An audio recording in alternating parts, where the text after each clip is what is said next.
Hello बच्चों, आप सब कैसे हो? आई होप कि आप अच्छे होंगे। तो एजुकेशन हिंदी प्लेस में आप सभी बच्चों का स्वागत है। तो हमने नेक्स्ट वीडियो में बताया था भाषा और व्याकरण, तो उसी के पार्ट 2 को लेकर के आए हैं। जो उसमें कुछ हम बता दिए थे, जैसे कि आपका भाषा बता दिए, भाषा के भेद भी बताए, बोली बताए और आपको लिपि भी बता दिए। तो उसके नेक्स्ट पॉइंट पर हम आते हैं। अब आप मेरे साथ पढ़िए, समझिए और नोट्स बनाना चाहते हैं तो नोट्स आप बना लीजिएगा, क्योंकि आपको अब इस चीज़ को कहने की ज़रूरत नहीं है, आप लोग खुद ही समझदार हैं। तो चलते हैं, पढ़ते हैं हम। राज्य भाषा मेरा पॉइंट है, राज्य भाषा। तो हिंदी हमारी राज्य भाषा है।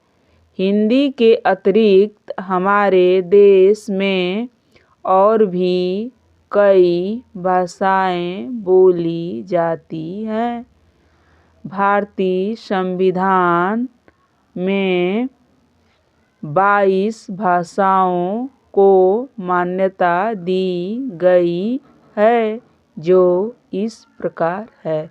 जैसे हमारे भारत देश में 22 भाषाओं को 22 भाषाओं को मान्यता दिया गया है, जिसको हम राज्य भाषा के रूप में मानते हैं। ठीक है, राष्ट्रीय भाषा तो हमारे भारत देश में कोई नहीं है। जो 22 भाषाओं का नाम यहाँ दिया हुआ है वो सभी क्या हैं? राज्य भाषाएं हैं। ठीक है, तो पहले नंबर पे क्या है? हिंदी, पंजाबी, उर्दू, डोंगरी, कश्मीरी, असमी, बंगला, उड़िया, गुजराती, तमिल, कन्नड़, तेलुगु, संस्कृत, मलयालम, नेपाली, कोंकणी, सिंधी, मणिपुरी, मराठी, मैथिली, बोडो, संथाली, ये हमारे भारत देश की ये 22 राज्य भाषाएं हैं, जिसको भारत सरकार ने हमें राष्ट्रीय रूप से दर्जा दिया है। ठीक है, राज्य भाषाओं के लिए। चलिए अब हम पढ़ते हैं कि जो भी हम अपना हिंदी भाषा पढ़ते हैं उसको कब अपनाया गया। तो देखिए आपका दिया हुआ है, यहाँ से क्वेश्चन भी बन सकता है। हम लोग भी यदि क्वेश्चन देने जाते हैं पेपर, तो उसमें कई बार एक क्वेश्चन को उठाया है। अब बच्चे अभी से पढ़ना ध्यान नहीं देते हैं आप लोग, तो वही चीज़ जब कंपटीशन की तैयारी करते हैं तो इसी सब चीज़ों को पढ़ना होता है।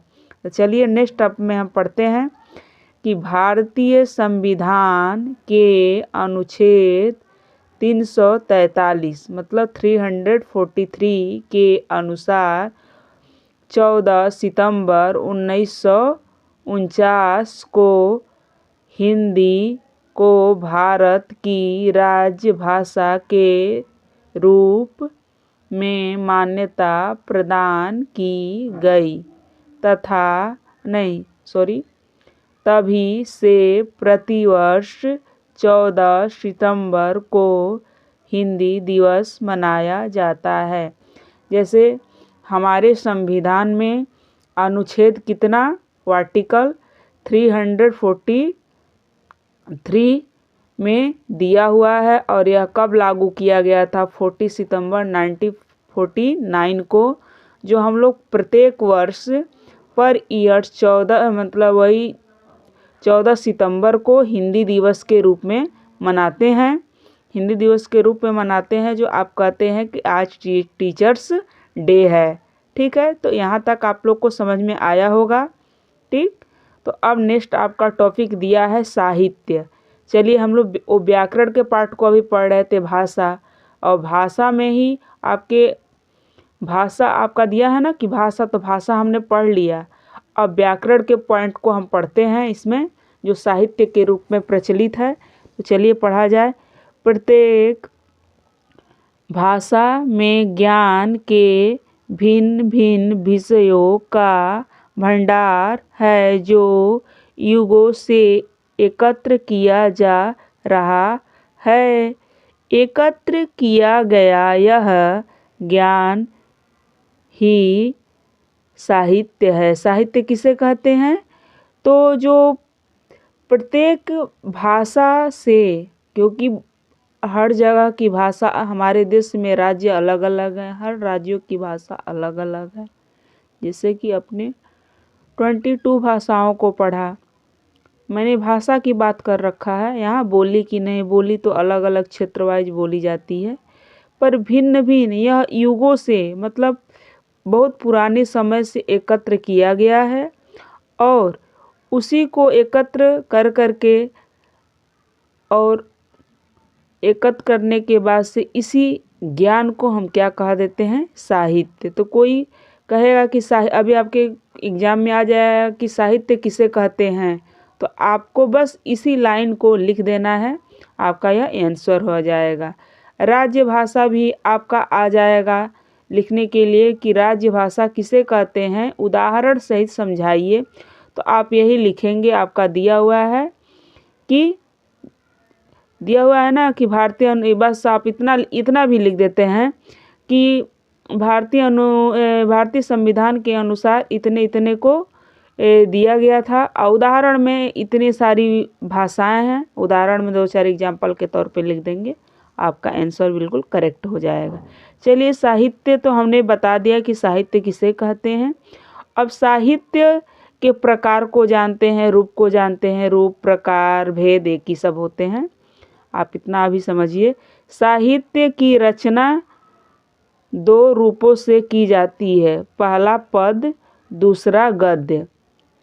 तो आपके बुक में पद और गद्य दोनों रहता है।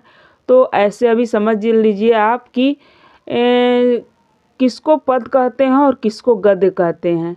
ठीक है, तो जो आपके बुक्स में जितनी कविताएं होती हैं, जितनी कविताएं लिखी गई होती है राइटरों द्वारा, और वो सब क्या है? पद है। और जितनी आप कहानियाँ, हिस्ट्री, स्टोरी वगैरह पढ़ते हैं, वो सब क्या है? गद्य है। ठीक है, तो ये सब किस में आएगा? कोई बोल देगा कि पद किसे कहते हैं, तो आप कुछ डिफिनेशन नहीं भी याद रहेगा तो टीचर आपको लंबा चौड़ा थोड़ी खींचेगा, आपसे यही पूछेगा बेटा पद किसे कहते, तो आप बता इतना भी कह देंगे कि जो कविताएं लिखी जाती है ना सर, तो उसको पद कहते हैं। तो गद्य बता दो, गद्य किसे कहते हैं।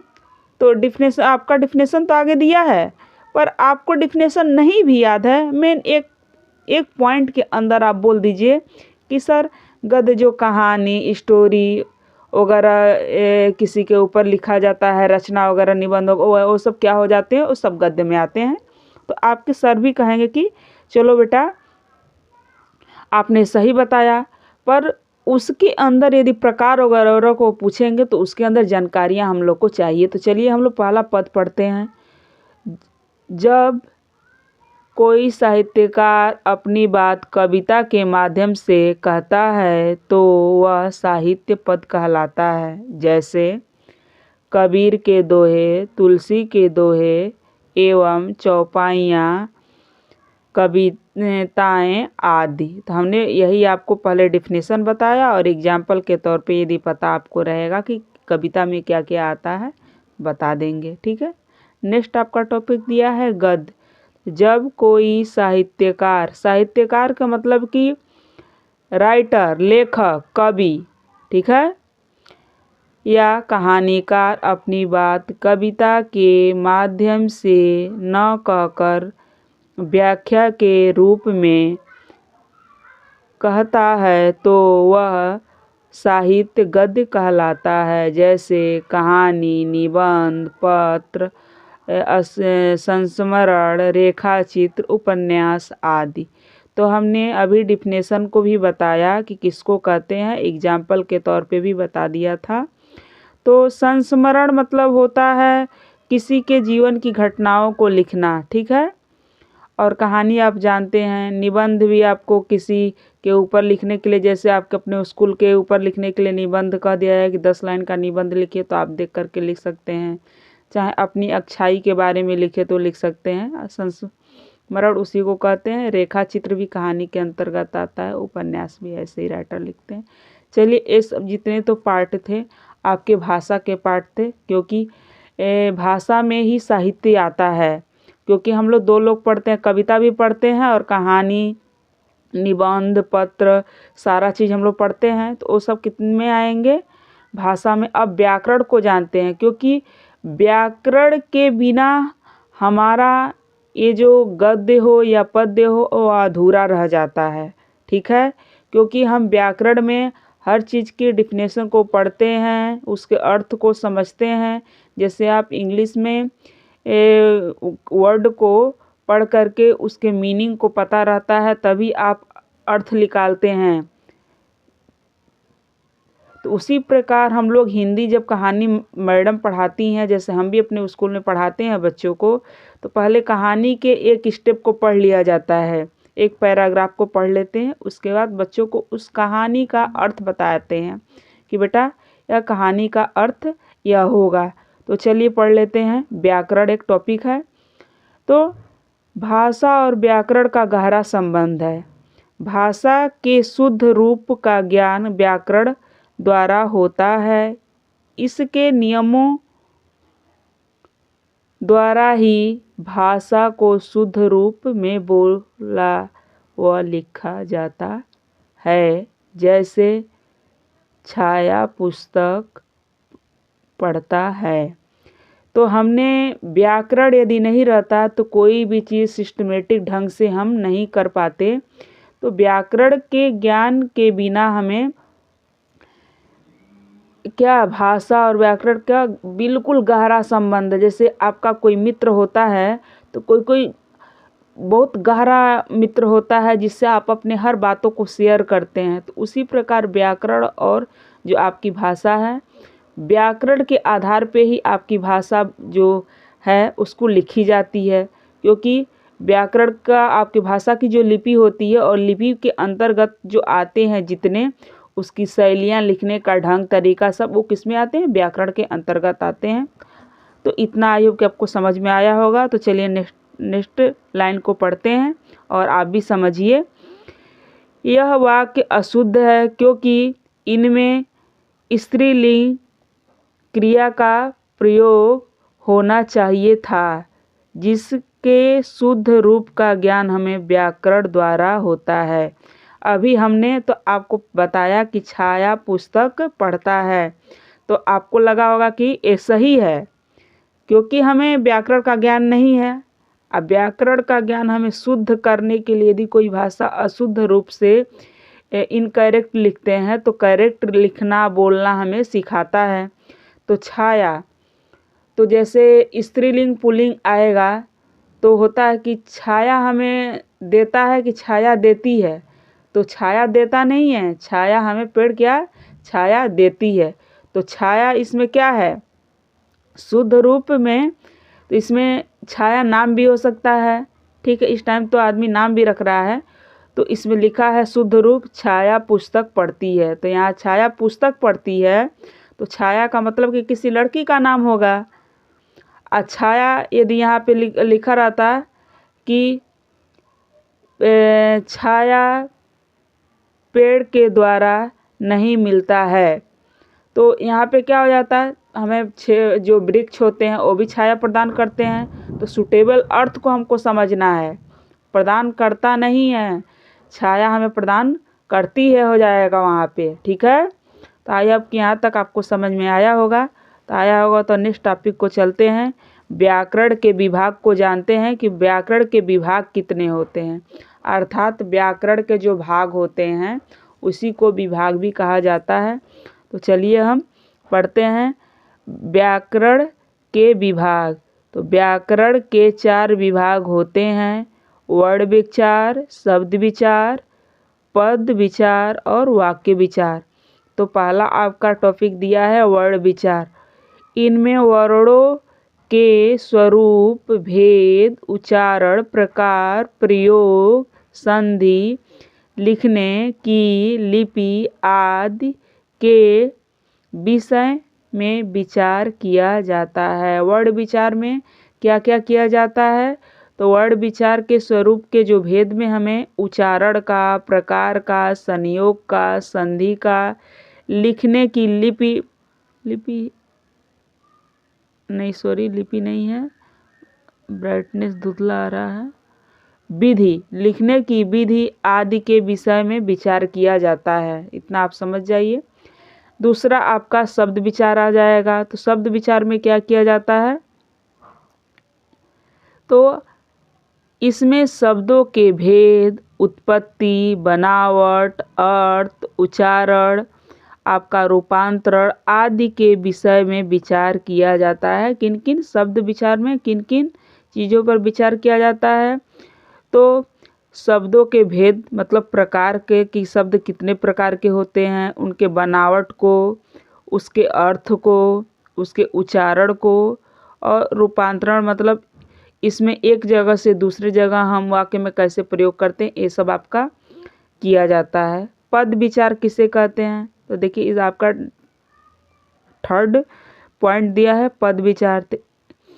इसमें पद, उनके भेद, रचना आदि के विषय में विचार किया जाता है। तो इसमें एक वाक्य रहता है और उसमें पद हमको बताना रहता है, तो आपको पद का जानकारी हो जाएगा। हम नेक्स्ट वीडियो में आपको बताएंगे। आपका आगे दिया हुआ है